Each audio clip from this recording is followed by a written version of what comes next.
Hi, I'm Kat Zelak. And I'm Vera Ivezic, and we're both students studying at Cornell University. This summer, we had the experience of our undergraduate careers down under in Australia, conducting field research on the red-backed fairy wrens and fire ecology in the tropical savanna climate. With the help of the National Science Foundation, we were able to travel to Northern Australia to conduct this research, as well as experience the abundance of wildlife and culture that surrounded us throughout the 9 weeks. We definitely had a blast, but accommodating to the daily fieldwork routine was new to us and definitely took some time. On top of that, living in the field was a whole other challenge to tackle. From our living quarters to showering to minimal electricity, the lifestyle in the field differed significantly to the modern-day lifestyle we were all used to. One major difference that we'd like to touch on is a favorite for many: food. Let's start bright and early at 5:30 a.m. for breakfast, which usually consisted of muesli and yogurt, oatmeal, or toast. Gotta get those carbs in to fill you up for the morning. By the time we finished our breakfast, we were out the door, or lack thereof, by 6:15 a.m. But we couldn't forget to wash the dishes. Don't want those ants around. After a few hours of walking around looking for birds, by 9 a.m., it's snack time, which usually was a granola bar. Or two. Or four. Some of us got very hungry. And we always replenished with lots of water. By about 11 or 12, we'd return back home and it was lunchtime. Quesadillas were a very popular and easy and satisfying choice for most.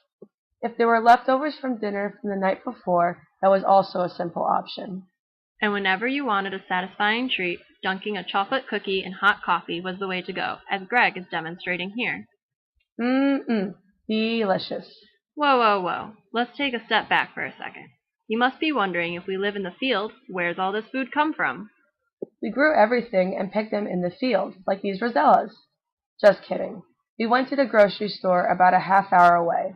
This happened only once a week, typically filling 2 shopping carts. Most of that food goes towards what some would consider the biggest challenge of the summer, making dinner. When you had the afternoon off, you were responsible for cooking a meal to satisfy 9 very hungry individuals, which was definitely a first for a lot of us. Plus, you had limited appliances to work with. We had a gas stove top and a counter to manually cut vegetables and meats. Most of the time, people cooked rice or pasta to go with their dish. A lot of the dishes were stews like chili, chicken with white sauce, and beef curry.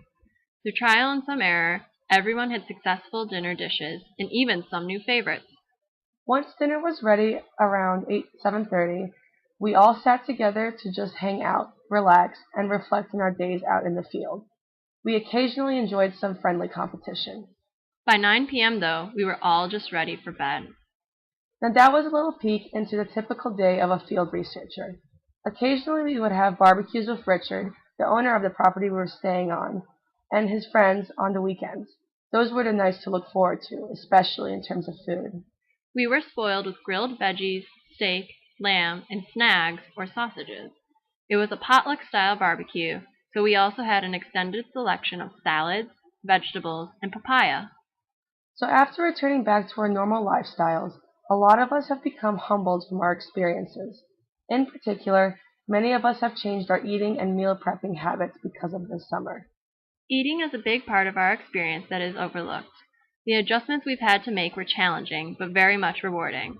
We both enjoyed our experience thoroughly and would recommend field research to anyone.